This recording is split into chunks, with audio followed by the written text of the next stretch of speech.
everyone and welcome back to my channel. Today we are here to talk about the Urban Decay Born to Run.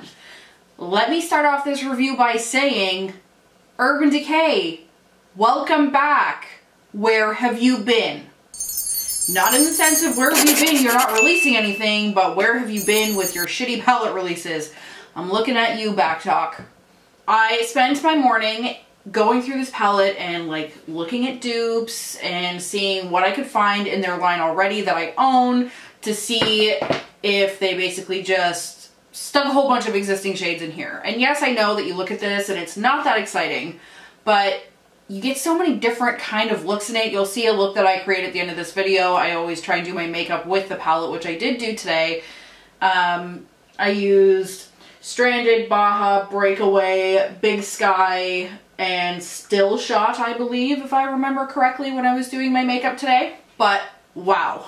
The first thing we'll talk about is price. It was $59 Canadian, which for Urban Decay to me is pretty standard. The palette does have 21 shades at 0.8 grams per shade, and it rings in around $3 per gram, which isn't so bad. The shades in here are actually the same size as the Vice palettes as well, so they're literally the exact same size as any kind of Vice palette you have in your collection. They didn't like shorten up the pans or anything. The second thing I would like to talk about is the packaging. And I'm going to compare to a Vice palette because this was a standard packaging for them for a long time. Even when you're discussing this Born to Run against, say, a Naked palette, the Naked palette is this really like hard, plasticky, very thick, like it's not the most streamlined when you're looking at some of the things out now, like the Lorac Pros, and just because I have this in front of me, like the Alamar palette is very thin, like it's cardboard, it's like a little book you can put away and it doesn't take up a ton of room. But Urban Decay's bigger launches were always kind of like this. So this is the Vice LTD, and as you can see, like huge mirror, which is great. I love the mirrors in here, but fairly large and fairly bulky. Whereas this is 21 shades, and it is thin, it is streamlined, the plastic is hard. Like, I don't worry about smashing this when I'm away anywhere. Something else I really like about this is this. It can actually flip completely backwards and you have access to your mirror. Being able to actually flip it backwards, I do wonder if eventually this will actually crease off and break, but I do believe it's intended to be able to flip backwards. There is not a ton of wasted space in this. The mirror is like wall to wall. It's a great mirror. There's like, the writing is just small in the corner. You're not having a lot of things being taken up for like no valuable reason.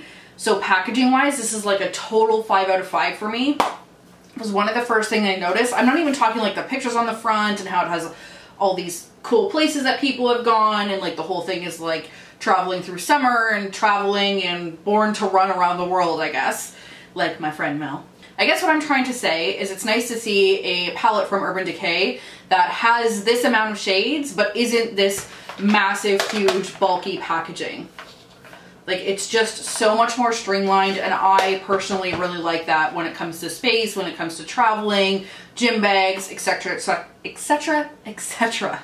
So in talking about the actual shades, I had a couple of surprises with this one. By looking at it, I thought I would be able to easily dupe out any of these shades or find duplications within their other releases, like exact duplications, and I couldn't. I shouldn't say I couldn't, because I did find ones that are similar, and I will mention them.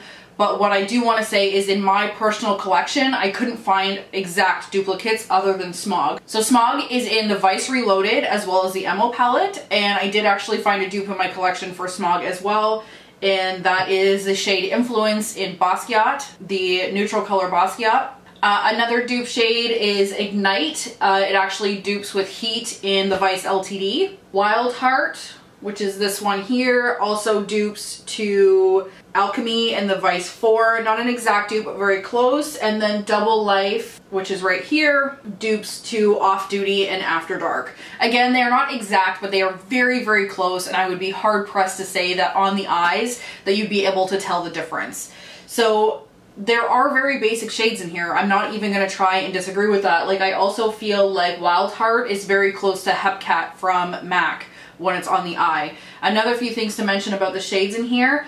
and I'm going to insert some swatches so you can see, is Weekender is terrible. It made everything patchy. I was using that as a base shade for all of my looks for the first couple days, and I was actually getting kind of pissed off because I could see all these people giving these really rave reviews for this palette and I couldn't get it to work. But turns out it was actually Weekender making everything patchy and making everything go on really shitty. So that's the first shade I'll say that I don't really like. My other not so favorite shade is actually Wild Heart, which is disappointing because I want to like it. It does need a couple of passes before it will show up the way I want it to show up. But those are the only two shades where I'm not like, god damn, yeah. If I had to say another one that wasn't the best in swatching is Breakaway. In the swatches that I have here, I will mention that they are one swipe and they are over no primer. So they do actually perform very well. The shades that I was most blown away by are definitely Ignite, Smog, Wanderlust, Drift, Radio, and Big Sky. They are amazing. Like, I am not a big dark shadow wearer. Like, I like brights, I like colors, like I like things that are in your face, but like black makeup and like black toned makeup and those really dark tones don't really work for me on a day-to-day basis. It's not something I reach for. But I have been reaching for this little sextuplet here like crazy. Another one that is actually bananas is Stranded. Like, such a pretty shade. I can't even deal with it. It's too much. I'm dead. I'm dead. Another thing I thought was important to mention is, again, when I go through my collection and see what else kind of dupes out these palettes, so you can look at your collection and decide if this is of value to you or not. This month in BoxyCharm, we got a palette called the Reina del Caribe. I'm sorry if I'm pronouncing it wrong, I probably am. And this is beautiful. So this is by Alamar, and these are the shades. So I actually swatched this out against other shades in Born to Run, and as you can see here, it's almost identical. So I realized that in Born to Run there are way more shades than the Alamar palette, but if you have Alamar and these are the shades you're attracted to in Born to Run, check out this little video, like these little swatches, and you'll see that like it is almost identical.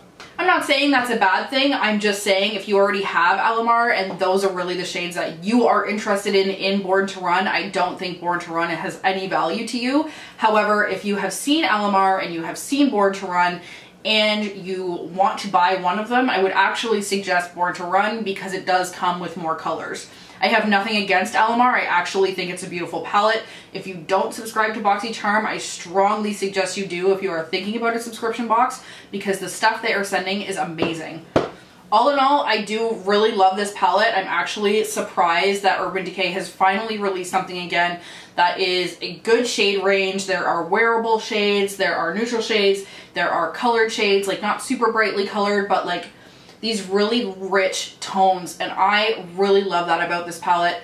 I don't want to sit here and seem like I only review good things on my channel because, you know, that's not actually who I am. I love to talk shit, but like I can't find a whole ton of things wrong with this.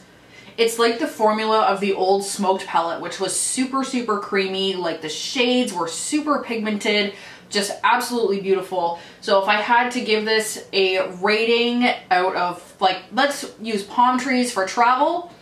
How many palm trees are we feeling? Like, I'm almost feeling 5 out of 5. But in my right mind, because I know I don't love two of the shades, I'm going to have to give it a 4 out of 5. Because, like, you can't give a perfect mark if it's not perfect. If you're interested in seeing how I got this look, please stay tuned. I am going to have it right after this. And I just wanted to say there have been lots of people who have recently joined me on this channel, like a few hundred new people, and welcome. I'm so happy to have you. I know you came a lot from the giveaway, and I know a lot of people came from the the palette declutter as well.